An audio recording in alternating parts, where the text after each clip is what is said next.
Assalamu alaikum wa rahmatullahi wa barakatuh.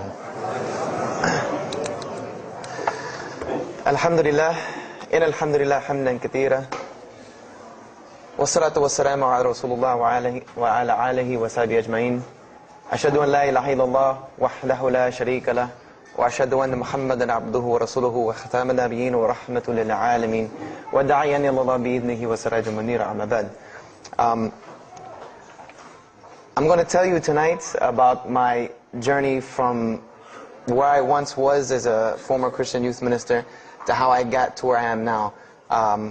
There's a lot of bumps in the road. You know, it seems pretty clear, yeah, you're a minister and now you're a Muslim, you know, but there's a little bit more to it, inshallah, so just bear with me and hopefully you'll get something out of it, because the point is, at the end, is I want you to get the message behind the story. Because if I was traveling around the country just to tell my story, then I would be wasting time. It's on YouTube. Anyone can go get it from anywhere in the world. So inshallah, we're going to begin at the beginning. I was born and raised in Greenville, South Carolina.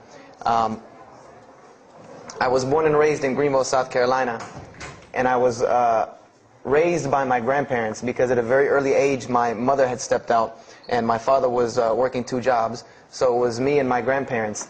And my grandparents were the traditional, conservative, Southern Christian folk, as they say. They were very, very conservative in their ideals and their ideologies, in their ways. You know, as you hear about, people being set in their ways, that was my grandparents. Like, we did it this way, and this is the way you did it every single day, and that was it. And we were very religious in the sense that we went to church on Sundays, we went to church Sunday evenings, we went to church Wednesday. And in Christianity, that's considered very religious. And it was not hard for us to go to church, and it was not difficult for my grandmother to drag me to church every Sunday, which as a kid is what they had to do, because the church was 2 houses down from our house. There was 2 houses, and then there was the church. So it was not hard for them to drag me every Sunday. And I hated church as a kid because of the simple reason that, we were brought up United Methodist. And Methodist is, for any of you know, it's very traditional. It's not like you think about like screaming and shouting in church and all that. No, you listen to the preacher, you stand up and you sing, you sit back down, you listen to the preacher, you stand up and sing, you sit back down, listen to the preacher, and that's it. That's all that happens. And the pews, as they call them, the chairs are made out of wood, they're hard, you get tired of sitting there, you're fumbling around, playing with the money that my grandmother gave me to put in the offering plate, all of these things. That's what I remember from church as a very small boy. But the thing that I do remember enjoying about church was Sunday school. Sunday school is what I got enjoyment from, because went to Sunday school, you painted pictures, of like Noah building the ark, you painted, all these pictures of Moses splitting the Red Sea. You learned the stories of Moses freeing the children of Israel from Egypt. You learn the story about him splitting the Red Sea. You learn the story about Noah and the ark. You learn the story about David and Goliath. You learn all these beautiful stories in Sunday school. So this was basically, as coming up, this is what I knew about Christianity, was the stories that I learned in Sunday school, because I never listened to the preacher during regular service. So that was the only thing I knew about Christianity. So coming up, this was how it was. It was just the norm. And the conservatism in my house, just to give you an example, and about the level of conservatism, is, let's talk about gender issues. Let's say when I became 12, 13, 14, and I started to actually, notice females, and I actually didn't think they had diseases and wanted to run away from them every time I saw them. Let's say I wanted to have a girl over or something of this nature. It was so serious to my grandmother that I had to make an appointment with her, let her know this girl was coming to my house. We had to sit in the formal living room, which in the South, I don't know how it is here, but you have the dining room, then you have the formal living room with all the nice stuff that you don't go in unless there's company over. And my grandmother either had to be sitting in the same room with us or in the kitchen where she could see directly in the room. I mean, this is just how it was in my house. This is how my grandmother and grandfather were. They were very stern. They were very loving, but there were rules, and those rules were the way they were, and they did not change. So this was my upbringing. And I would say at about the age of 12, 13, 14, more along the age 13, 14, I started going to the Saturday evening youth services at my church that were for 12 and up. And the youth services were held in the gym, and they were totally different than church. At the youth services, you went, we played basketball, we played volleyball, we played dodgeball, we played every kind of sport, and we ate pizza and cake and candy, all the stuff kids like to do. And at the end, the youth minister, who happened to be my catty corner neighbor across the street. When I was 14, he was 17. He was the youth minister, so he would sit us down and give us a 30-minute lecture about Christianity, about something about God. He would give us a 30-minute sermon, and that's how the youth services were. And going to these youth services, I met some other people who went to other youth services. They invited me to Young Men for Christ and other things that were going on in South Carolina. And so I started to go to these different retreats and camping trips with them.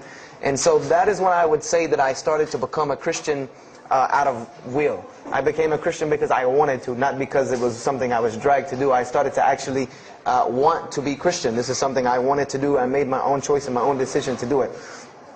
So when I turned 15, I started going to high school. And when I was a freshman in high school, my best friend, who was the youth minister, was a senior in high school. And I remember we had a very close bond because I had not had my license yet, so I used to ride with him to school every day. And it was a big deal for me to be able to ride to school with a senior, especially since he had a brand new, or it was a brand new, but he had a restored '67 Mustang, which I've always been a fan of cars when I was a kid. So we had a very close bond, and we were very good friends because both of our parents were very similar. They didn't let us do much. So we spent a lot of time with each other. And when I became a sophomore, he graduated and started to attend Bob Jones University. I don't know if that rings a bell with anyone, but Bob Jones University is a very prestigious conservative Christian college in South Carolina. It's probably the most conservative college I've ever seen. Because the Moody Institute is known as one of the most famous in this country. It's in Chicago.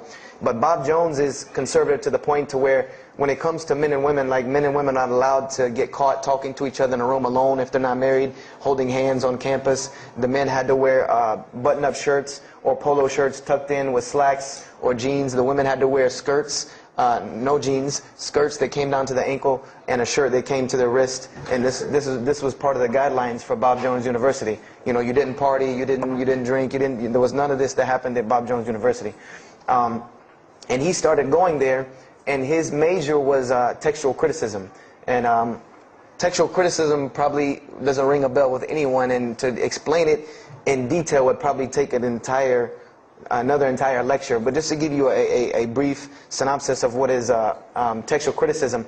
A textual critic takes the ancient manuscripts of the Bible, the pieces of parchment that were found all over the world, and he has to learn Hebrew, Greek, Aramaic, Latin, these languages that these parchments have been found in. And he has to take these scriptures and try to find out where they came from, why there are variations in the many different versions of the same parchment. Let's say you have Matthew chapter 1 from the Bible. There might be 5,000 different variant readings of Matthew chapter 1 in 6 languages. And so he has to be able to take all these and sift through them, try to find out why there's so many variations of the readings, and then determine which one is the original. And that's not as easy a task as it seems. You could figure, which whenever the oldest is probably a more original, which is not the case. Since there are no originals, you might have one parchment that is the oldest parchment of the group, but it might be a copy of a copy of a copy of a copy of a copy of a copy laden with mistakes. And then you might have the newest parchment in the series that might be a once over copy from an original, or a twice over second copy from an original. Therefore, it would make the newer parchment more original than the older one. So it's not a very easy field to go into. And he started studying textual criticism, and being that I was his best friend, I started studying textual criticism. Whenever he was, doing his homework or research papers, I was right there with him. Whenever he did a homework, he would always let me read it. Or when he finished his papers, he would give them to me. He would pass down all of his papers to me. Every textbook, when he was done with it, he would give it to me. I started to learn a little bit of Greek, a little bit of Hebrew. So I became, started to become a layman's textual critic. And I applied to Bob Jones University in my sophomore year because it was a 3-year waiting process for Bob Jones. And when I turned 16, almost 17, my friend came to me one day and he asked me a question that I had never really even pondered upon. He asked me, he said, "Have you ever read the Bible?" And I said, no, in church. I mean, yeah, we've all read the Bible in church. You know, your parents make you open it up and look at it. And at the Bible studies I went to, Young Men for Christ, we did have Bible studies, and we'd read a few passages and talk for 2 hours about those few passages. But he's like, no, have you ever read it? You know, like you read a book beginning to end. I said, no, I don't know anybody that's read, nobody that I knew had ever read it, beginning Genesis 1:1 to the end. He said, but this is the inerrant Word of God, as we are taught. This is our instructions on earth. Why haven't we read it? You know, why have we not read this book? And I said, you know, that's a very good question. And he gave me a challenge. Well, it was basically a challenge for us both. He said, let us start with Genesis 1:1 and let's read the Bible and let's see what God says to us. Because this is the inerrant Word of God, inspired to men, for instructions for us. So let us see what God says to us. If God can talk to the preacher through this book, why can't He talk to me? I said, you're right. I said, that's very good. I had a lot of time on my hands. I wasn't really allowed to do much anyway after school, so I said, why not? Let's read the Bible. I was somewhat nerdy as a 14, 15-year-old, 16-year-old. So we started to read the Bible, and we decided to go from Genesis 1:1. And what we tried to do, this was the attempt that we made, was to not think of anything that we'd ever heard about Christianity, but to open the Bible, and let's say I just found this book in the desert, and read it and see what it says to me. Let it talk to us. So we started Genesis 1:1, and we started reading through the Bible. You know, we did some of it together, and most of it I did by myself, because I'm a very, very quick reader, so I decided to read a lot on my own. And as I was reading through the Bible, I started to notice the stories that I had heard in Sunday school. You know, you start reading Genesis, you read about Adam and Eve, we all know that story. You started reading about Deuteronomy, Exodus, you know, the stories of Moses, the story of Noah, the story of Lot and Abraham, and all these stories that I know. But I was surprisingly and astonishingly shocked by some of the stories that I read about these same people that I learned about in Sunday school. Just for instance, and this is a big testament to why Allah kept sending us prophets and why Islam was sent as a complete and perfected deen with the Quran. If you read about Noah in the Bible, there is the story about Noah saving humanity from the flood with an ark and all of that. There is this in the Bible. There's another aspect to the story of Noah that not many people know about unless they actually take time to open the Bible. This will not be preached from any pulpit anywhere. Is that the Bible says that Noah was an alcoholic. This is the Bible's portrayal of Noah, or Nuh alayhi salam, that he was an alcoholic, he was a drunkard. This is the word used in the Bible, that he was a man given to alcohol. And I'm a psychology major, and my field of specialty is mental illnesses, and alcoholism is one of those, is a mental illness. And I know from seeing alcoholism's effect on one of my close friends' parents, I know that someone who is truly addicted to alcohol, and if Noah lived for so long addicted to alcohol, he was seriously addicted to alcohol.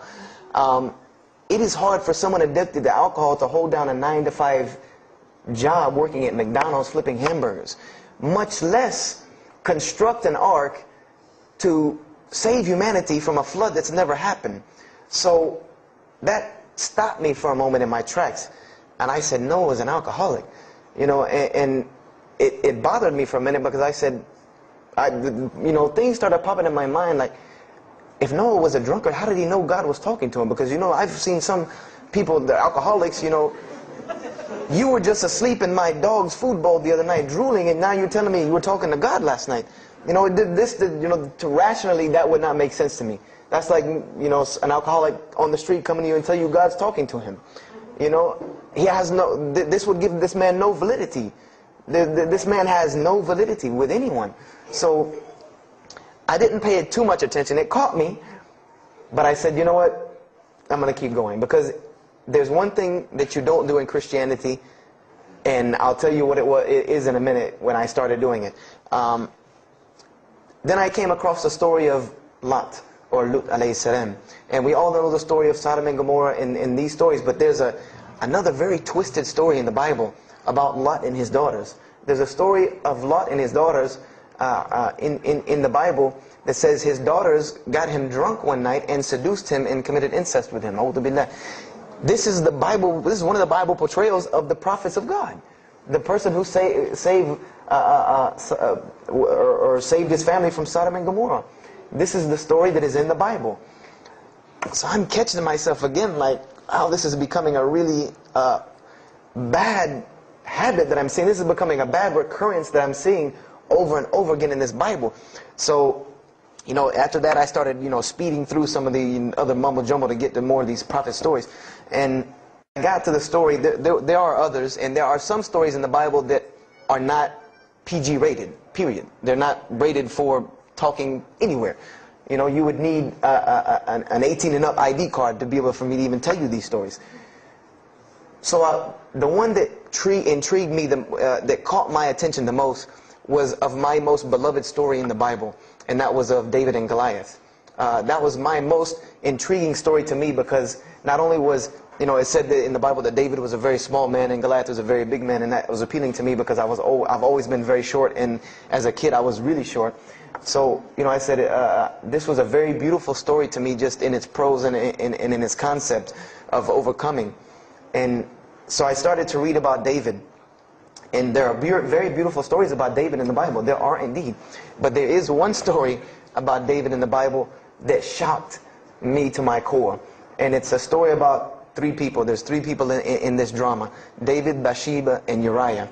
And it says that David saw this woman named Bathsheba. And she was one of the most beautiful women of her time. And she happened to be married to one of the commanders of his army named Uriah. But David on this day decided that he was not able to resist his temptation to be with this woman Bathsheba, so he did. And he committed adultery with her. And knowing that he did this, the way that he decided to cover it up was he sent a letter to the generals of his army saying that when the battle was fierce, for everyone to pull back and abandon Uriah so that he would be killed, and when he dies then he could have Bathsheba, no harm, no foul. So David went from being the slayer of Goliath, the hero from man, to an adulterer, a plotter, and a murderer. And so this is when I really caught myself and said, hold on now. Something's wrong here. Something's got to give. I said, because to me, God's prophets in my mind were people of example. People who I could follow as an example, someone who was supposed to be the best of us, so that we could follow them and emulate them. And they're turning out to be worse than some of the people that you see on America's Most Wanted. David is somebody that, if I only knew this about him from the Bible, I see him coming down the street, I'm going the other way and calling 911, because he has to have a warrant out on him for something. This is what I'm thinking in my mind. This man is not an honorable man at all. He killed Goliath, yeah, but he killed this other guy named Uriah to be able to commit adultery with his wife. So I committed the cardinal sin in Christianity. I started asking questions. This is the one thing you do not do in Christianity, is you don't ask questions, especially not about issues like this. So I went to my pastor and I started asking questions. You know, what's going on here? You know, pastor, there's a very bad recurring habit about these men in the Bible. What is the deal here? And I remember he told me the same thing that almost every pastor or every evangelist or anyone I talked to about this, same answer, almost like it was programmed. They would put their hand on my shoulder and say, Brother Joshua, don't let a little bit of knowledge wreck your faith, because you're not justified by knowledge, you're justified by faith. And they would quote me verses like, lean not on understanding, you know, Paul's, we're justified by faith in Jesus Christ. You know, they would quote this whole line of thing to me like it was already pre-programmed, that they programmed in pastor school that people are going to ask you questions and here's the answer. So, you know, I said to myself, you know, I don't know, pastor, you know, this just seems kind of odd. He said, let me tell you something. What you're reading is the Old Testament referring to God's covenant with the children of Israel. And they were a different people, a very stubborn, crazy people. So why don't you move on to the New Testament? In the New Testament, you'll find the new covenant that we're under with Jesus Christ, and I promise you things will change and be better. I said, okay, perfect. So I went ahead and finished and got to Malachi and then started with the New Testament. So I opened the New Testament. I said, two things will change and be better. I said, okay, perfect. So I went ahead and finished and got to Malachi and then started with the New Testament. So I opened the New Testament. I said, here we go. Let's start all over again. But there were a few things that I had learned from the Old Testament that I wanted to keep in mind when I started to read the New Testament. I learned, number one, that God was one in a unique sense. This is what I learned from the Old Testament, that God was one in a singular, unique sense. This is over and over and over and over very clearly in the Bible. God's nature is one. This is so clear through the Old Testament. And that He was very jealous about His worship. And every single time the children of Israel would turn to something else other than Him, He would punish them and restrict their lifestyle. This is something that I learned. And it kind of, the similitude to me with how God dealt with the children of Israel was, and I hate to use this stark contrast, but it's almost as if one of us went out, God forbid, I hope not, and let's say we went out here and robbed a bank. You rob a bank, you're going to jail for a long time. And every day when you wake up, do you think that jail is going to look like the Hilton at LAX? No, I doubt it. It's probably dark, cold, bad food, orange jumpsuits, not nice people, the whole 9 yards. And the reason why this is, and I know this now from studying psychology, is that this is supposed to be a stark reminder every single day when this person wakes up that you are in jail. This is supposed to remind them every single day you're in jail because you committed a crime. And we run this, not you. This is the message that is being portrayed to this person in jail. So when the children of Israel kept rebelling against God, He restricted their lifestyle. If you study Judaic law now, it is some of the most strict religious law you can find. All of the good things that we enjoy as Muslims, even when it comes to dietary laws, like the good parts of the meat that we are allowed to eat, they can't have these things. These are things that are restricted from them. Why? Because God, Allah, wanted to remind them every day that I am Allah. I am your God. You will worship me. I run this, not you. And I understood this from reading the Old Testament. This is a concept I had come across. So I started with the New Testament, Matthew, Mark, Luke, and John. And one other thing that I did when I started to read the Bible was, if you go to Barnes & Noble, let's say you go to Barnes & Noble and you take a book off the shelf, what is usually the first thing you look at? The title. Then the next thing, the author. You want to know the title and the author. What is the name of the book? Who wrote it? And if you do this test with every single book of the Bible, you get a title and no author. Author unknown. Or author is appears to be so-and-so. Or we derive that so-and-so possibly written this. Like let's just say for Exodus, they say Moses wrote Exodus.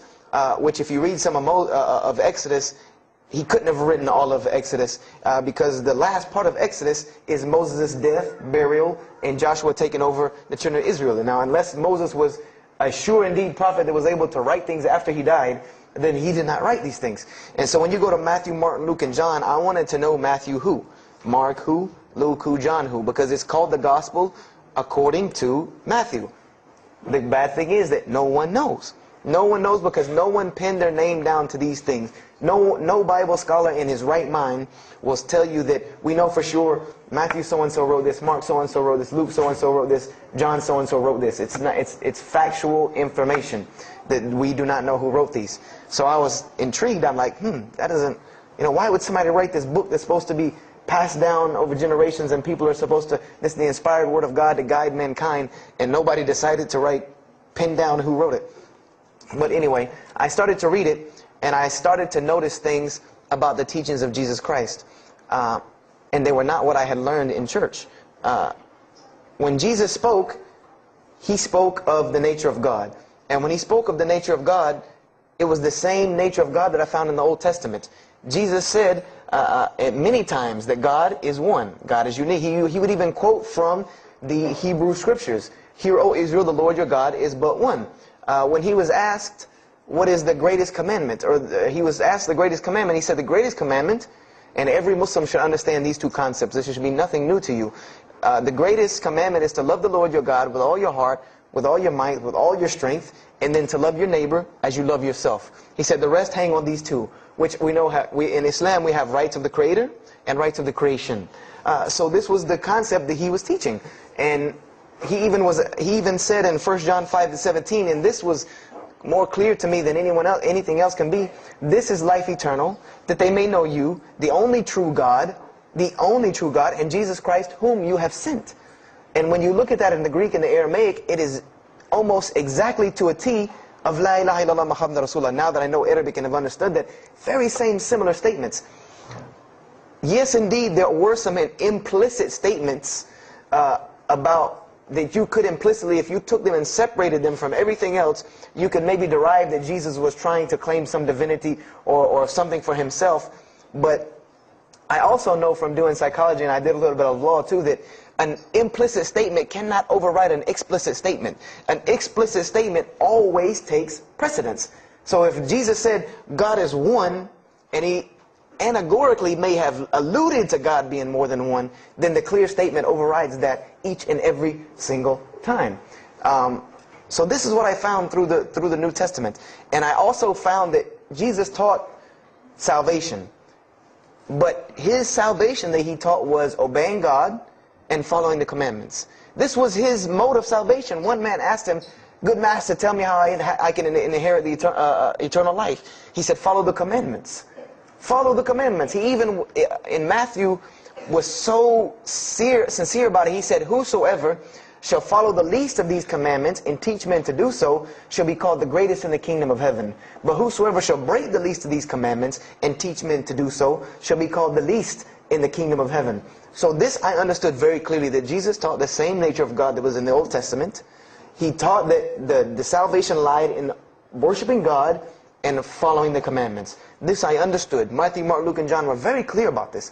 You know, there were other things, the only begotten Son, you know, but these things were not in red letter, so I did not give them as much weight as what I did to the actual words that Jesus Christ was saying out of his own mouth. So I read Matthew, Mark, Luke, and John. All of it was saying the same to me. I said, and I was thinking to myself, this is not what I was taught about Christianity. You know, you're taught that God is 1 in 3, 3 in 1. You know, 1, 1, 1 equals 3. You know, Father, Son, Holy Spirit. Jesus died on your cross to forgive your sin. You know, and there was another thing that I noticed from the Old Testament, and this is a beautiful lesson to Muslims, because you're asked this all the time, especially when it comes to dawah. And I never put 2 and 2 together until I learned Islam and then read the Bible one more time. Is I wanted to know why the Jews wanted to crucify Jesus so bad. Why so bad? They could have just mobbed him anywhere and killed him on the street. It's not like he had clans like the Arabs that would have come and backed him up. I said, why didn't they just kill him? You know, why were they so strict and sincere to tell Pontius Pilate, you got to kill him and you need to sanction it? We can't do it, but you need to sanction it to kill him. And now I understand it. Was that Jesus had a mission, and that mission was to share God with the world.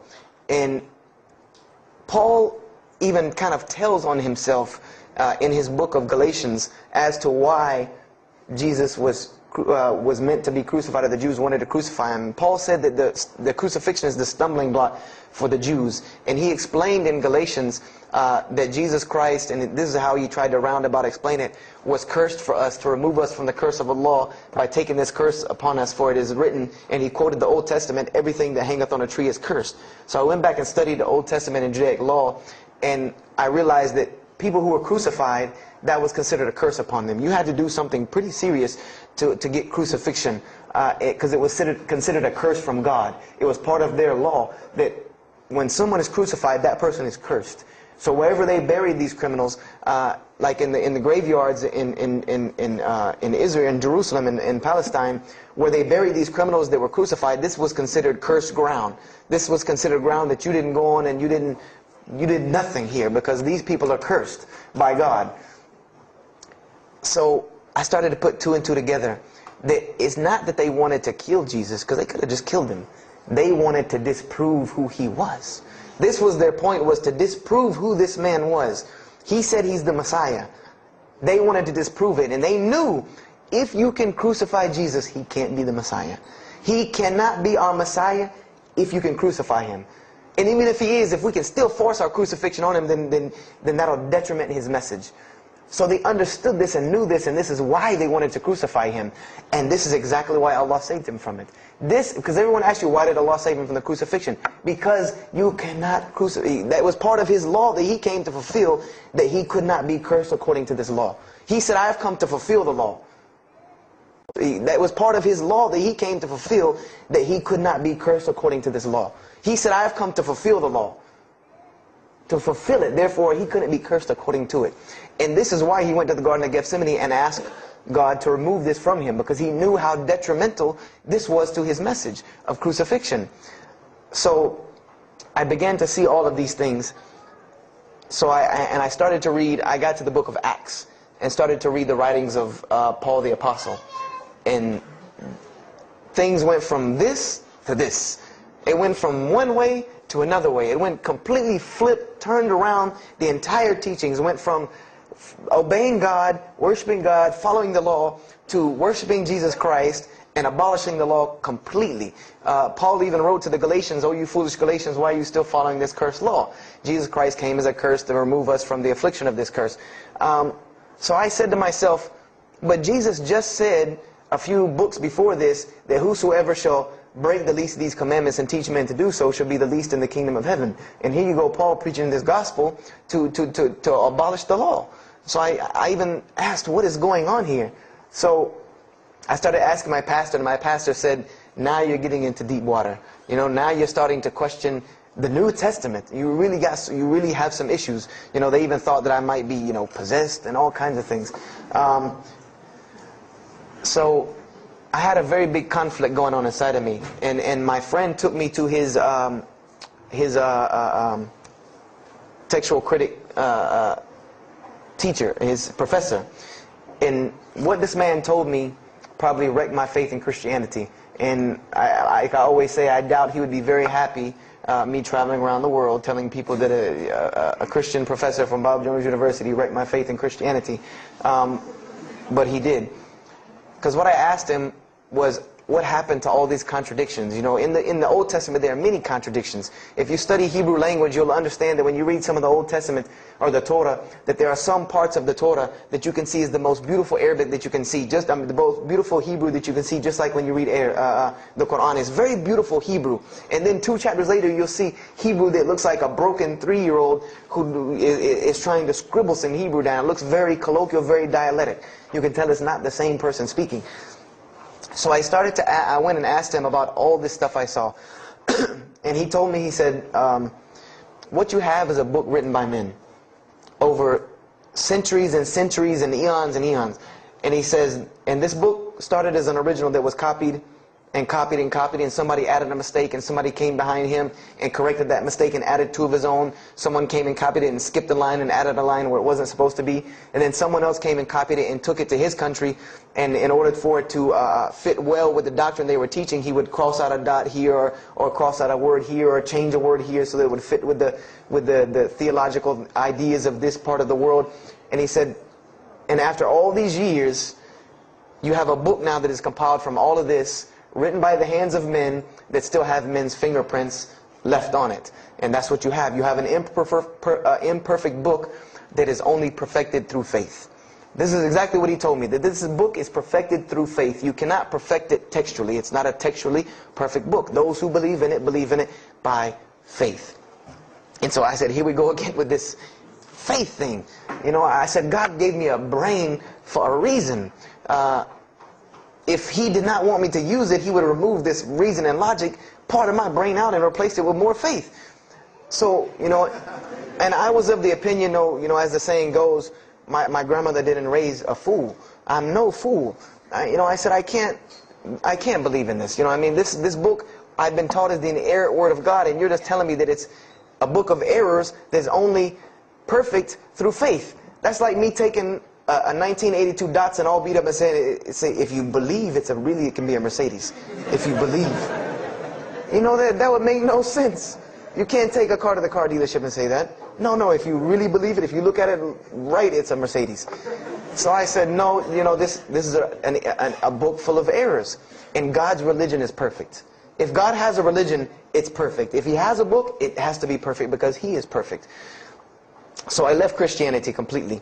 And I decided that I was, I had learned some concepts from the Bible. God was one. You couldn't fool me with that. I had also concepted that there should be nobody standing between me and God because He created me without permission from anyone. Therefore, I don't need to be taking permission from someone to go to Him. If I had to be forgiven for something, it should come from Him, because on the Day of Judgment, it's going to be me and Him alone. And I didn't know about God's prophets yet. I had my doubts and persuasions about that. So I decided to start searching other religions. I went back to Judaism. I studied Judaism. I found the same thing that Jesus taught about two spiritual Jews that leave the law, and Jews that were so caught up in the law that they left no room for spirituality. I studied Buddhism, Hinduism, Taoism, Confucianism, Wiccan, Bushido.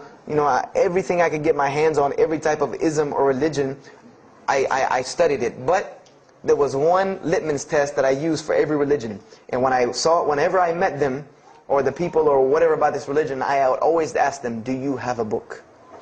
Do you have a book? Because another thing I had come to the conclusion of is that if your religion is true, you should be able to tangibly hand me something and show me that this religion is true. Give me something that I can see. I don't want to hear that faith stuff anymore. I heard that all my life, and look where it got me. It got me thinking I'm driving a Mercedes running around in a 1982 beat-up Datsun. I said, no, you have to show me. And so I read the Bhagavad Gita, I read the Torah, I read the Scrolls of Tao, I read the Code of the Bushido, I read the Wiccan Book of Spirits and Spells and all that other magic stuff they have. And I read all of these things, and I found something very congruent with all of it, was that there were very same philosophies and teachings in all of these major religious books. They all talked about God and His nature. Most of them alluded to the fact that God is one, and that God sends messengers to us and people to us to teach us. But they were filled with a whole bunch of garbage, to be honest with you, that I couldn't logically, rationally believe. So at about the age of 17, just about the time, about 17 and a half, I gave up my search for God. And I became kind of angry with God, because I said, here I am looking for you, and I can't find you, and it doesn't look like you're giving me any help. And I don't know how many of you know, but for a 17-year-old that is frustrated with God and the world, there's a lot of trouble he can get into. There's a lot of things he can do to put himself in predicaments when he's frustrated with the world and had come to the conception that, if there's a God that exists, then He doesn't really care about me. That's a kind of a dangerous young man.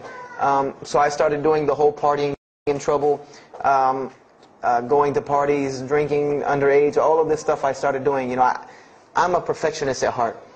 So when I was a Christian, I tried to be the best one I could. If I was going to switch to being any other religion, then I was going to do that 100%. So you better believe when I went after the dunya, I did that 100%.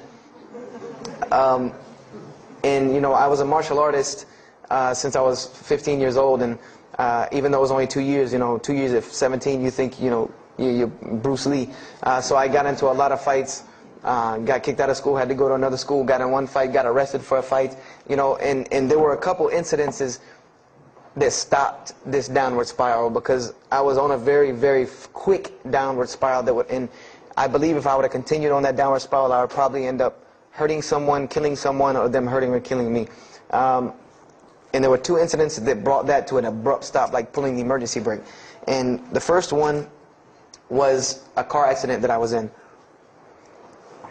My friend and I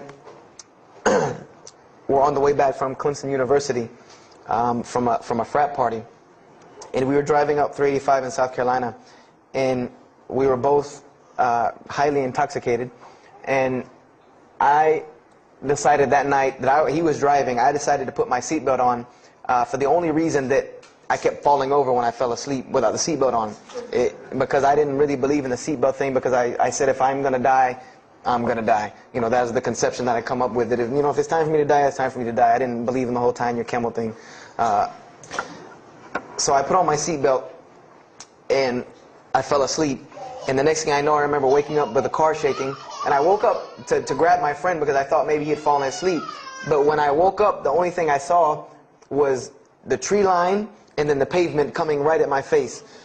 and the window smashing and the car flipping, the whole 9 yards, and us landing in a ditch.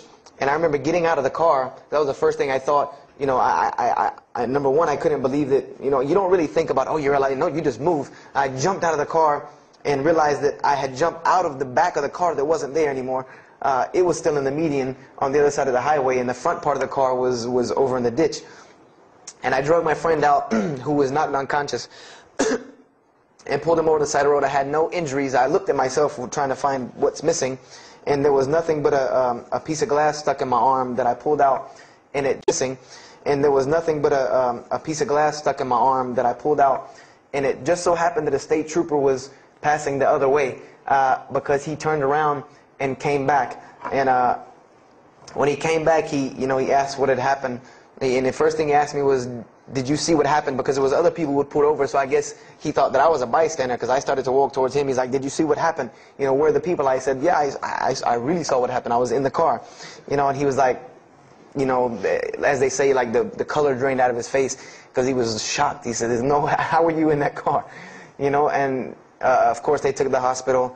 My friend got arrested, DUI. But before he put us in the ambulance, he was a man of God, because he looked at me and he told me, he said, young man, you better realize that you're on this earth tonight for a purpose. The only reason you're still alive is that God has a purpose for you. If not, you don't live through things like that. People without purpose, if you didn't have a purpose, then this night would have been your night. So you need to realize that. I said, this old man's out of his mind. You know, if God had been looking for me, he had the opportunity to get me a long time ago, so don't tell me about that God stuff now. So I paid it no attention, and about a month later, 3-4 weeks later, my friend and I, same two, he's on crutches still, we decided to go to New York City. We decided to just take off, drive to New York City. We didn't tell our parents where we were going. I said I was sleeping in his house. He said he was sleeping in my house for the weekend. So we drove to New York. And in New York, I remember going to the ATM to get some money. And in New York, they have these ATMs where you have to go in the little glass room to get your money at ATM. I don't know if they have that here or if any of you have been to New York. Now, alhamdulillah, you have to put your bank card in to go in there. But in '97, it was not like this. You went in, and it was almost like the game Mousetrap, because you go in, take out your money, criminal comes right in behind you. There's nowhere for you to go. You know, there's nowhere to run. So I went in, I took my money out of the ATM, and I heard the door open behind me. You know, so I turned around. You know, I thought somebody was coming in behind me, and there was a man who put a gun to my face. And he must have really, really, really, really needed this money, because he didn't ask me anything. He didn't say a single word. I just remember looking at the gun in my face and him pulling the trigger. And it was a revolver. And to this day, I'll never forget that image in my head of seeing that little spindle turn and hearing that very distinct click of a revolver. And it probably could have been like a .32 snub-nosed gun like this, but when it was in my face, it looked like one of those like cannons that you see on the movies. And I remember when he pulled the trigger, I didn't think anything. You don't think anything. It just blank. You just go into this like shock of blankness. And then a couple seconds later, thankfully I had been doing martial arts. That might have helped me overcome the fight or flight syndrome, because all I could think was, go! You know, like myself kicking myself, like, what are you doing? Go! So I bum rushed him. We went flying. He went flying. Money went flying. Gun went flying. And I took off and went to the hotel and didn't say anything to anybody. We went back to South Carolina the next day. And I didn't say anything because we weren't supposed to be in New York. My grandfather would have killed me. If that guy didn't kill me, my grandfather would have took care of it. So I didn't say anything until about a month or two later. You know, I kept having nightmares about this same incident. I kept having night terrors from this incident. And so I told my grandmother about it. And she told me the same thing that the officer had told me. She said, you know, you have to realize that God has a purpose for your life. You're here for a reason. People don't go through the things that you've been through and still walking on this earth without a reason, and you're pushing the limit. This is what she told me. You're pushing the limit, really. God has something for you, and He wants you to get it, but you're pushing it. And she didn't tell me to go back to Christianity and study my Bible. The only thing she told me was that God hasn't gone anywhere. You just have not looked in the right place yet. And so I decided to put myself back together. the car wreck, the gun thing, the getting arrested for fighting, like all of that, like really made me stop really quick and think, that I need to get my stuff together. So I became an agnostic, someone who I believed in God with no form of religion. I prayed to God on the floor on my hands and knees, because this is how all the books of God, this is how the Bible, the Torah, the New Testament, the Bhagavad Gita, all of these scriptures that I ever read, they said that this is how the men of God prayed. And it was during this time that I did read one book about Islam in the public library, because I had never heard of Islam ever. But I remember I was looking in the religious section in the library at school, and there was a book about Islam, and or it was in the library, the public library, and I remember it was some title like "Why I'm Not a Muslim," or some, one of these titles that was propagandistic against Islam, but I had no idea. So I just took the book and I read it, and I remember it said that Muslims, M-O-S-L-E-M-S, and any of you knowing Arabic knows that's a very derogatory word. A Muslim is someone who oppresses someone else. That's a very quick sleight of the pen that was used in the past for a very real purpose. It said that Muslims were people who worshipped a moon god named Allah, who lived in a box in the desert in Saudi Arabia, and they were oppressive to women. I remember there was a whole chapter about how they could have 4 wives and as many as they want, actually, because they could marry 2, divorce 1, get 3 more, this whole, and it said that, I remember the one thing that really caught my attention was the whole chapter on jihad, where it said that Muslims were allowed to kill non-Muslims at any time, at any place, without discretion, and it was an honorable act, and not only would they go to heaven before it, but they would get 70 virgins on the way. So I closed the book on Islam, put it back on the shelf, and marked off Islam off my little list of religions, and said thanks but no thanks, and if I ever see a Muslim, I am out. And I said I'm pretty safe in Greenville, South Carolina. I had never seen a Muslim ever. So I said, I don't have to worry about running into no Muslims, thank God. So, I started, just worshiping. I tried to just be a good person, pray to God, ask Him for guidance, try to be a genuinely good person. And I remember what changed is when I met a Muslim. I met a Muslim who I had met a couple of times at school. We had went to school together, and I knew him, but I never knew that he was Muslim. And there's a couple of reasons why I never known he was Muslim. Because he was African American, number one, and the book said that Muslims were Arabs. And number two, I didn't know, I thought Muslims ran around, marrying as many women as they want and killing non-Muslims. I didn't know that they could also be part-time drug dealers. So I never knew that this guy was Muslim. I didn't put 2 and 2 together. So we were at his house one day, and me and my other friend, the one that I got into a lot of trouble with, I'm trying to keep him out of trouble now. We were at his house, and we were debating something about religion. I forget what even the topic was, but you had 2 teenagers thinking they know everything. And I was trying to explain something to him about the Bible.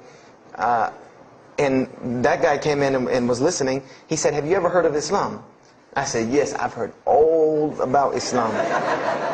He was like, "Okay, so what do you think of it?" I said, "What do you mean what I think of it? That's probably the worst religion I've ever seen on the face of the planet." He's like, "Why?" And he's like, "But I'm a Muslim." I was like, "Man, stop playing." Like, you're an African American. He's like, "So?" I'm like, "The book said you guys were Arab. All the Muslims were Arabs." He was like, "What else did you read in the book?" And I told him. He was like, "Man, what in the, what have you been reading?" He's like, "You need to go to the mosque for Jummah." He's like, he told me, he said, "I'm not a good Muslim." This is what he said to me. He said, "I'm not a good Muslim. I'm not even going to try to front and say I'm a good Muslim." He said, "But I can guide you to some people that can tell you the real truth about Islam," because he knew about my story about wanting to find religion. And he said, "You need to go to the mosque for Jummah." And I said, What's Jummah?" He said, "It's just like church with no chairs." And I said, "I can do church with no chairs because in church the chairs were the worst part anyway. Because they had these hard benches that you sit on that are like this, and they're so hard. I said, that's good. You sit on carpet? Wow, man, every church should be like that. And I said, where's the mosque? He said, it's on Wade-Hampton Boulevard. I said, where on Wade-Hampton Boulevard? I lived on Wade-Hampton Boulevard. I lived right off of Wade-Hampton Boulevard. He said, you know where Lee Road intersects with Wade-Hampton? I said, yeah, I live on the other side of the intersection. He said, it's right there. I said, no, it's not. There's nothing. There's a gas station or a church. He said, yeah, you know that church, the Evangelical Missionary Training Facility? I said, yeah, I used to take missionary classes there. He said, you know that building in the parking lot with the gold thing on top? I said, yeah, the gym? He was like, no, that's the mosque. Because I had always thought it was the gym because it was in the same parking lot and it was just rectangular with 2 glass doors in the front, and you could literally walk in between with 2 glass doors in the front, and you could literally walk in between the church and the masjid and touch them like this. Anyone doesn't believe me, go to Greenville, South Carolina, look at the masjid. You can almost touch both of them just like this. He said, yeah, it's right there. I said, I've never, at first I was shocked, like I've been living across the street from all these crazy Muslims all my life. I said, I never knew. And he told me to go to Jummah, and I asked him what time. He said he would meet me there at 1 o'clock in the afternoon on Friday. So I said, okay. I went on Friday, and I'm waiting outside for him. I'm not going inside. That's not happening. And I'm seeing all these people going in, and at this time, it was a predominantly Indo-Paki Arab masjid. Anyone who went in was not American, period. And I did not see even one African-American going there. And I did see one, and then when he went in, I heard him talking in a dialect that I realized he was probably from Africa. And I said, he's not American. So I'm not going. I'm waiting, and I'm standing outside, sitting on the church steps, and the imam pulls up and parks right in front of me, who I had no idea he was the imam. But he got out, and he asked me, am I waiting for someone, this, that, and the other? And I explained to him. He said, oh, yeah, we know this brother. You don't see him that much, but we know who he is. And, he said, I'm glad you came. He was a very, very nice, gentle young man. And he invited me into the mosque, and I kind of wanted to wait on my friend, but I didn't want, at the same time I didn't want to tell this man I don't want to go in. So I went in, and they put me in the back and gave me a chair anyway. And I said, I came to sit on the floor. And they gave me a chair anyway, and all of these people are piled up in front of me. And there's no Americans here, and I'm starting to wonder, if this is a setup, because it's starting to smell like a setup to me, because in my mind I'm like, you've been set up before, and this seems kind of like this. So, and I'm starting to think in my head, scenarios, a young mind at play. I said, this other guy, my friend, he probably was in the same situation like me, and he probably made a deal with them to get out as long as he brought other Americans and tricked them into coming to the mosque so they could do their jihad after Jummah and get their 70 virgins. So I'm sitting here, and there's all these people in front of me, and then there's a curtain with all these people behind me making noise, and I have no idea who's back here. So I'm stuck in the middle of this. I hear that it's some women, but I don't, there's a curtain. I have no idea. So I'm like, there's something very odd about what's going on right here. I'm like, just let me make it. I'm starting to look for the exit. I'm like, calculating how many people are between me and the exit. I know some martial arts, so I said I'm going to hit a couple of them, and I'm out. And then the imam came, and I just now realized that he was the imam because he got up on the minbar, and they started to call the adhan. And, I said, okay, that man seemed nice. He seemed genuinely nice. So I felt a little more comfort. And then he got up after the adhan, and he started his khutbah. Inna alhamdulillah nahmaruhu wa I said, oh my God. I said, I bet you he's talking about me. And he's being forceful. He was getting loud and banging on the minbar, and he's pointing in my direction. I'm like, oh man, I got to get out of here really quick, I said, well, I'm going to take my chance with the women behind me. I'm going through the curtain. And then he started to, when he got done with his Arabic tirade, he started to explain it. That verily all praise belongs to Allah alone, or God alone, and Him do we worship, and Him do we seek help and assistance. We seek refuge with Him from the evil that lies. He explained what he said in Arabic, and it sounded to me so beautiful. It was very, very beautifully prosed, what he said, and I wanted to know where he got that. I said, where did he get that? Because it was only about God and about the nature of ourselves. All of us should know that beginning of the khutbah, and he quoted the 3 verses from the Quran. O you who believe, fear God as He should be feared and do not die. And instead of a state of submission to Islam, he was a very wise man, because he translated everything. It was almost as if he knew I was there and translated everything for me, you know. I remember to this day what the khutbah was about. And I don't know if he did it because I was there, or if that was his already planned khutbah, but it's almost as if it was meant for me. The khutbah was that, the title of it was that the forgiveness of Allah is open to anyone at any time, at any place, no matter what, unless they have committed shirk. And the prose of the khutbah was a very long hadith, that some of you will know. And just to make it short, it was the hadith where the Rasulullah ﷺ met Angel Gabriel, or Angel Jibreel, and Angel Jibreel was telling them to tell him that if the Muslims commit this certain sin, to tell them that Allah would forgive them. And every time he would tell the Muslims, they would say, okay, well then what about this sin? And he would go back and meet with Angel Jibreel, and he would go back and come back and say, tell them that Allah will forgive him for that. And this discourse happened, you know, for many different sins. And then finally Angel Jibreel alayhi salam said, tell them that Allah has said, no matter what they do, even if their sins are compiled, you know, like the oceans are from the east to the west, as long as they have not associated a partner with Allah, tell them that Allah will forgive them. And I remember he told me that, or he said that, you know, that the door of repentance to God is open as long as you have not seen the angel of death or the sun hasn't risen from the west. I didn't really understand the sun risen from the west thing at that time. But, and he said that, you know, God's forgiveness has to come from God alone. And this was the whole premise of his khutbah, was on forgiveness and tawbah. And I was saying to myself, these are all of the same concepts that I had formulated through reading the religious scriptures myself. And I'm asking myself, where did he get this stuff from? You know, where did he get all this? And he started using names like, he used the name Ibrahim alayhi salam, he used the name Musa, and I'm like, he translated it to Abraham and Moses. I'm like, where did he, you know, where is he getting these are names from the Bible, I know these people. And so after this, the khutbah, they started lining up for the prayer. And I got apprehensive because everybody's getting up in front of me and blocking my exit from the door. And so I guess one guy in the back saw me, and because I had to move back a little bit, he said, we're about to pray. And I said, pray to who? And he said, to God. I said, which one? And he said, the one that created the heavens and earth. You know, the same one that's in the Bible, you know, the only creator of the heavens and earth, the only God. I said, yes, I know him. And so the Imam started to pray, and when he recited the Quran, I know it sounded very intriguing. I had no idea what it was. But then when I saw Muslims bow and prostrate on the floor, verses and verses of every religious book that I had ever read started ringing off in my head, that this was the way men of God prayed. And the first thing that I could think of in my mind was, this is worship. That's what I said to myself. This is not prayer, because prayers are asking God for something. These people are worshiping God. So I said to myself that you've written this religion off way too easily. I thought I was a much more open-minded person than that, and I was ashamed of myself that I had written it off with just one little book. You know, I'd put all these studies into the other religions. I read this one thing about Islam and was done. So I went to the Imam after Jummah. You know, he talked to me, and I would have to say that I was probably a little bit rude with him. And I've asked him to forgive me. You know, I saw him a few years later. I said, you got to forgive me for the first time you saw me, because he started telling me, you know, would you like to know a little bit more about, he had a very heavy accent, he was an Egyptian brother.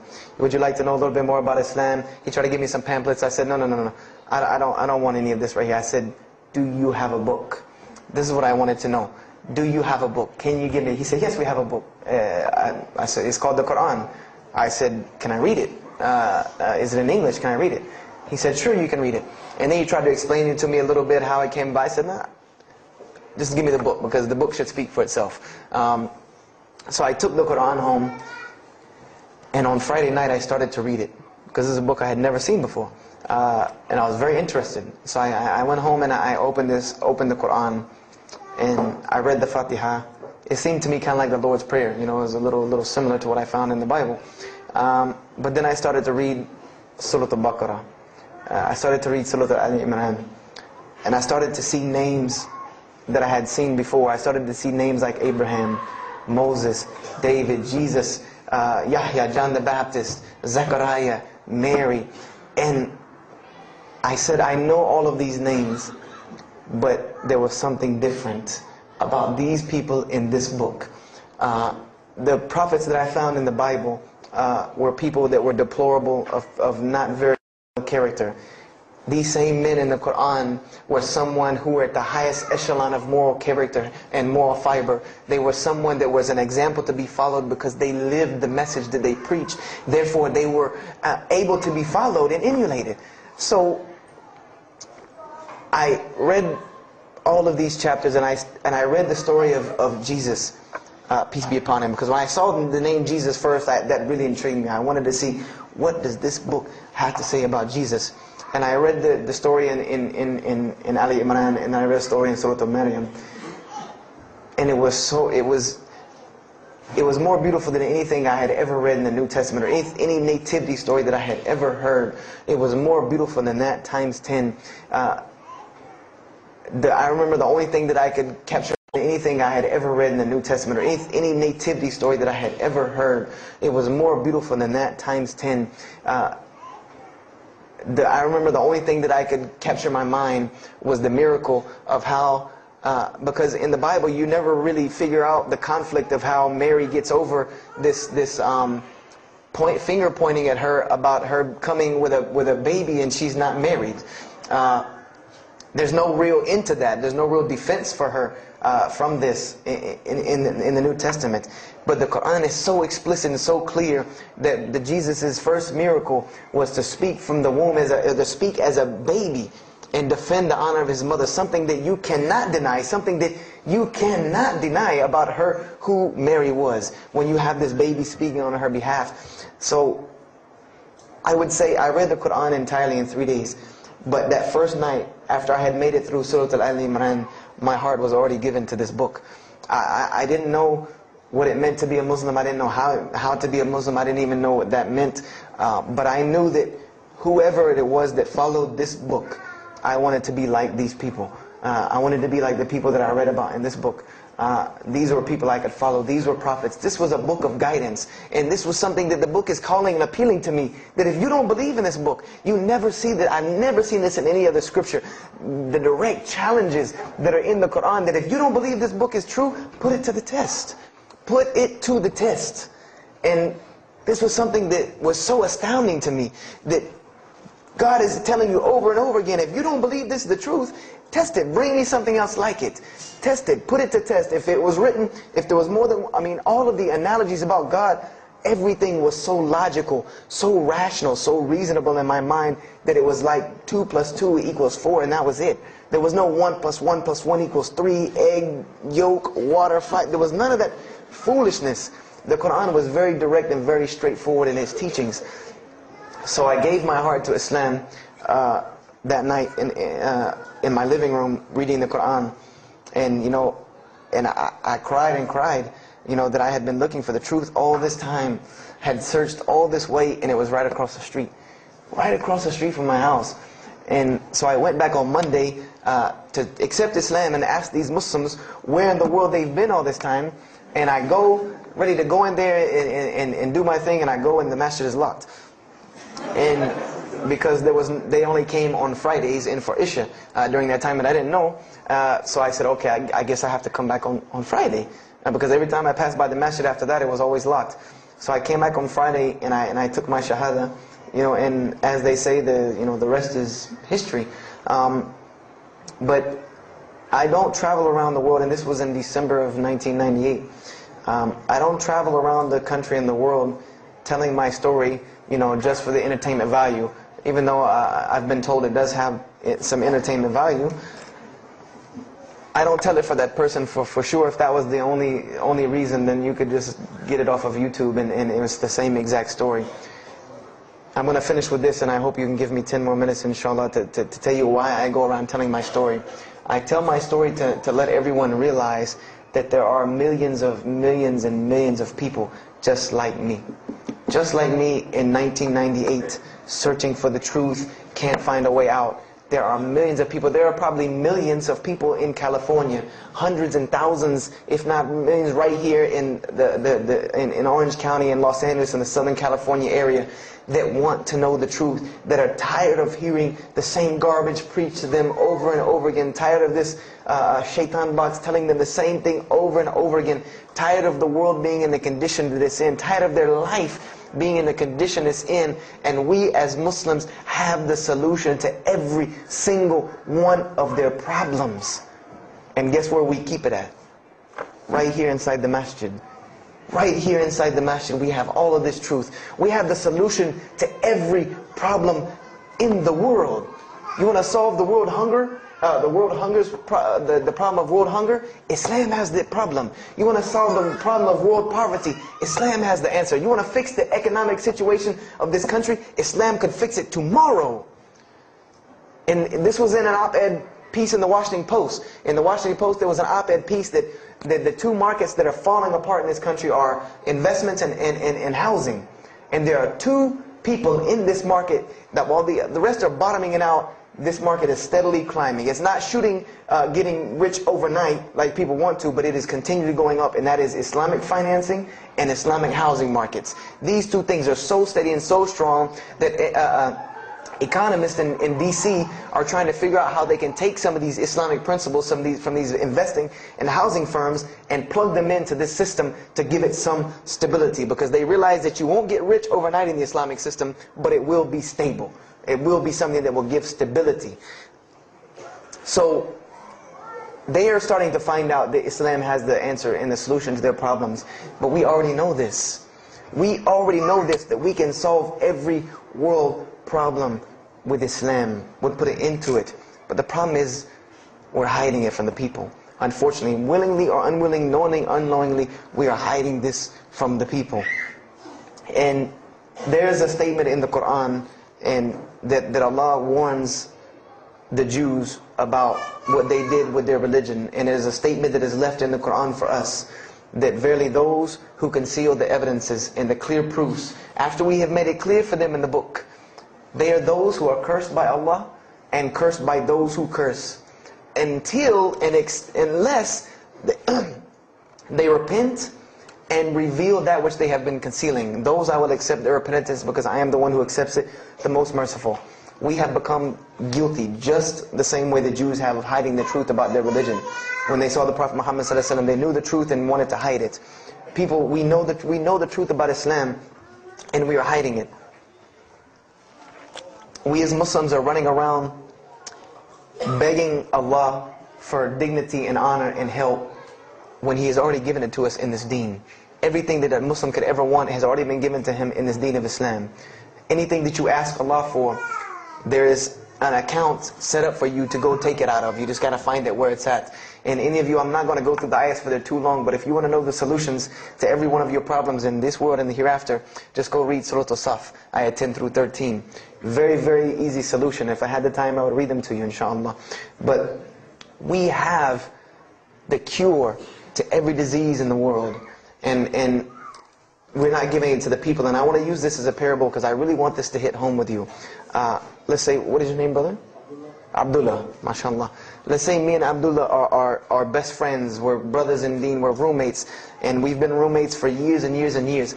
And let's say brother Abdullah has contracts an illness, a disease that is one of the most painful diseases that any human being can ever go through in his life, and it's not something that is going to kill him quick. Let's say this disease is going to suffer and fester with Abdullah and make him not be able to eat, sleep, nothing. He's just miserable all the time. When I come home in the evening, he's rolling around on the floor in pain. And let's say I know him in this condition, and let's say one day I come across the cure for his disease. Someone tells me that if you give this to Abdullah or anyone like him, he will be instantly cured and he will never suffer again. And let's say I take that and put it in my pocket, and I don't give it to Abdullah. Why? Why don't you give it to Abdullah? Well, number one, I'm way too busy. I have 2 jobs, going to school, I have a long commute back and forth, I got to drive up and down the 405 every day. I don't have time to give Abdullah this medicine, man. If he wants the medicine, he'll go get it himself. I don't have time, I'm really busy. Number 2, I'm not a doctor. I should not be prescribing Abdullah medicine, and I'm not knowledgeable in medicine. He should, if he wants help, he should go see a doctor. I'm not a doctor. Number 3, Abdullah's, please forgive me, but Abdullah's kind of stubborn. He doesn't really listen very well. He probably, he's kind of set in his ways. So even if I tell him this medicine is good for him and it'll cure him, he probably wouldn't even take it anyway. So why waste my time? Do any of these excuses sound familiar? And let's say I don't give this medicine to Abdullah and he dies. And let's say he dies the most painful death that you can ever imagine. I want to ask you a kind of rhetorical question. I want to ask you kind of a rhetorical question. Do you think on the Day of Judgment that Allah is going to call me and Abdullah up and ask him about this incident between me and him because I've oppressed him? I have oppressed him. I've allowed him to suffer knowing that I could ease his suffering. I'm sure Allah is going to ask us about this. But you know the beauty about Islam is that if Abdullah was a good Muslim, bore this disease patiently and died, he dies as a shaheed, inshaAllah. And on the Day of Judgment, this is how beautiful Islam is, that he could very well come before and Allah ask us about this and Brother Abdullah say, you know what? Allah, I forgive him. So you forgive him. This is the beauty of our religion. And Allah will forgive me. But the disease I want to tell you about is the disease that every single non-Muslim walks around with. And Allah will forgive me. But the disease I want to tell you about is the disease that every single non-Muslim walks around with every single day, and they don't even know it. It has no real physical symptoms, and that's the disease of shirk, the disease of being jahl, being ignorant about Allah subhanahu wa ta'ala. Allah gives them life, and they worship someone else. Allah feeds them, and they thank someone else. He created them and fashioned them in the womb of their mother and knows them better than they know themselves. And they have no idea who He is. They don't even know who He is. If that doesn't pain your heart to see a person in this condition, then for sure the hearts have become hardened. Because when I see non-Muslims, especially when I sit in places like airports, I see this disease. I see it on them. I see them walking around with it. And there's so many of them passing me, I think to myself, there's no way I could talk to all of them. There's nothing I can do. And this disease is something that not only is not going to show up as a physical symptom, and is going to leave them ignorant about Allah subhanahu wa ta'ala, but when the day they die, they will die the most physically painful death that anyone can ever suffer. The Rasulullah said that when the angel of death comes to the disbeliever, it doesn't come kindly. He yanks the soul through the nose and it's as if his flesh is torn from his bones. It's as if they take Brother Abdullah and turn him upside down and stuff him in a human paper shredder. This is the death that is waiting for those who do not know Allah subhanahu wa ta'ala. And you know the unfortunate thing? That while you've been sitting here listening to me, thousands of people have died. Thousands of people have lost their life not knowing Allah while I'm talking to you right now. People in this city have lost their life, and there's nothing we can do about them. They're gone. It's too late for them. We can't save them even if we want to. And that's a deplorable, deplorable, sad, sad fact that we can't save them. But there are many, many, many, many who we can save. And that all that takes is us taking this light of Islam we have and showing it to the world. There's a statement in the Bible, and I finish with this. Whether Jesus ﷺ said this or not, doesn't matter, because this statement is one of the most profound statements that has been somewhat of a focus for me in my mission of da'wah. It is said that no one would bring a candle into his home and then place a bucket on top of it, because then no one would benefit from the light. No, if someone would bring a candle in their home, they would set it on the table in the middle of the room so that everyone could benefit from this light. And unfortunately, the Muslims of this generation, we are a bunch of candles with buckets on top of it. No one can see our light. No one can see the beauty of Islam. And believe me, if you don't see it, believe me, take it from someone who was once standing on the outside looking through the window at that light. It is one of the most beautiful things you can ever lay your eyes on. It is a treasure to be found of treasures. And everyone else can see this, and they will see this if we show it to them. If we allow Islam to be Islam. If we start becoming Muslims, meaning that the best form of da'wah that you can do to this world is very, very simple. It's not complex. It doesn't take a 10-hour workshop, even though some of the details do. But if you want to know the way, the best way to do da'wah is for Muslims to be Muslims.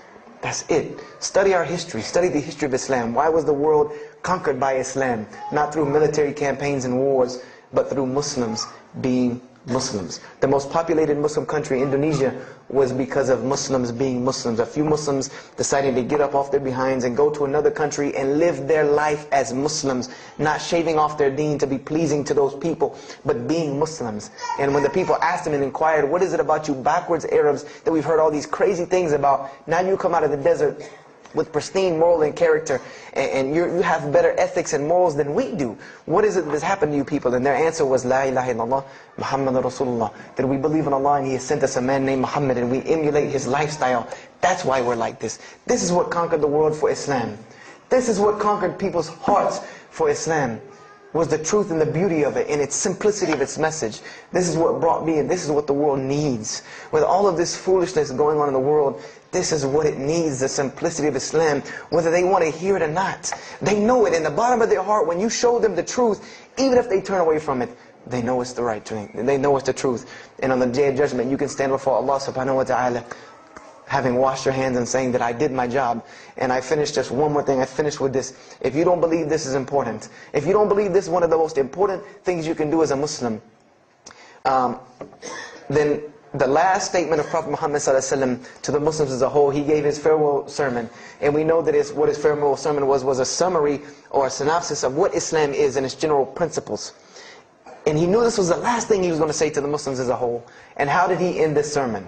Those who are here, pass this on to those that are not here. For verily it may be that the last one that hears my message may understand it than those right here among us. He gave a command to those Muslims to pass it on, and for those Muslims to pass it on, and for those Muslims to pass it on, until there was no one left to hear this message. This was a command he gave, the last command he gave to this ummah as a whole. And then what happened?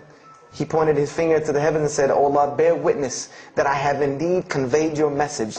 And upon saying this, what happened? Allah revealed the surah, "This day I have perfected for you your deen, and completed my favor for you, and chose for you Islam as your religion." And the last statement that Prophet Muhammad ﷺ gave to us before this was revealed was that we must pass this message on. He gave us that duty. He took that duty that was only reserved for prophets. No one else, no other. If you don't believe me, go read Surah Al-Bayna about what was commanded of the other nations. No other nation was given this opportunity and blessing to pass on this deen except us. Because there are no more prophets coming. So the job falls on our shoulders. Qurans are not going to fall out of the sky and hit people when they're walking down the street. This job has now become ours. And just like if the Prophet Muhammad ﷺ had not done his mission, he would have been accountable before Allah. If we do not do our job of spreading this message of Islam, we will stand before Allah on the Day of Judgment. Don't be the person standing before Allah on the Day of Judgment and your neighbor that you've known, your co-worker that you've known 10, 15, 20 years come and find you and tell you, you knew this day was coming. You knew this day was coming and what was going to happen to me, and you did not say anything to me. And those people will complain to Allah about us. They will complain to Allah about us. Because we have the truth right amongst them, and we're not giving it to them. We need to stop hiding it in our masjids, in our homes, in our hearts, and we need to give it to the people. It's beautiful, trust me. Just hand it to them. Just hand it to them. I promise you they'll take it, because it's something that is so pure and pristine. And now forgive me for probably going over my time, and if we have time, I want to leave some time for questions and answers. I will be outside to take any questions and answers. The only last thing I want to announce and let you brothers and sisters know is one of my biggest dawah projects is a DVD project that I do. And my goal is to put a DVD about Islam in the hands of every single person in the United States of America. Right now I'm working on Florida and I have other brothers working in other places because people will watch a DVD. We did studies on this, and people will watch media before they'll read a book or before they'll listen to an audio CD. And alhamdulillah, through these DVDs we've gotten, I would say, an average about 2 shahadas a month. Because my personal contact info is on the DVDs, and people watch them and they call me and I converse with them, and usually most of them accept Islam. I just had a shahada the day before yesterday from Irvine, Texas, from someone who had bought the DVD and given it, a Muslim had bought it, gave it to his friend. His friend hated it or didn't want it, so he gave it to another person, and that person gave it to a co-worker at work who watched it and accepted Islam. So this is one of my biggest projects. And the way this project works is I make 100 DVDs, and I brought 2 of them with me today. I'm going to explain what they are. The way this project works is I make 100 DVDs, and 75 of them go out to different dawah arenas. And the other 25 I make available for Muslims to purchase for two reasons: so that they can be, so that I can buy another 100 to make, and so that you can share in this ajr along with me. Because when you purchase a DVD that makes another DVD, or you give it to a friend, then you share in this ajr with me. And everyone knows that dawah is the biggest pyramid system because of the hadith Rasulullah sallallahu alaihi wasallam, that one who calls to guidance gets the same reward as the one guided, without that reward being lost from him. So I made these DVDs available to the Muslims, so that you can put a little effort in dawah and make another 100 inshallah. So I brought two today, and they're outside. One of them is called Islam in the Bible, which is basically what I just told you in a PowerPoint format, so that you could see all these verses that I saw, all these things that I read that allowed me to see the truth of Islam very clearly when I saw it, and I coincide them with the Quran so that you could see them. And there's another one the other one's called The True Gospel of Jesus Christ, where I go through the New Testament. Well, first part I think is an interview about me and my story to Islam, and there's some other Q&As on the other DVDs about nature of God and all these different things. But it's a PowerPoint presentation about the New Testament and Jesus Christ, and how you can prove to someone that Jesus Christ taught Islam from the New Testament, from their own book, that they have to agree. They either have to believe it or reject it. And if you believe it, then you have to believe what I'm saying is true about Islam. If you reject it, then this is your book, not mine. So, I try to use these two teaching methods, and they also can be given to non-Muslims because they're in a PowerPoint format. They're in a very educated format, and they're available outside for $10 each. So if you could please don't make me take any of them back home, because they always hassle me about taking 200 DVDs on an airplane anyway. So please come and get them. And if you have any questions, my contact info is on there and everything. If you have any more questions for me, and my website and everything. I thank you for your time, and if anything has been of benefit, know that truly all good comes from Allah subhanahu wa ta'ala. And if anything that I have said is incorrect or hurtful or shameful, know that indeed that comes from my own nafs and my own lack of understanding. أقول هذا واستغفر الله لي ولكم فاستغفروه إنه هو الغفور الرحيم. السلام عليكم ورحمة الله وبركاته.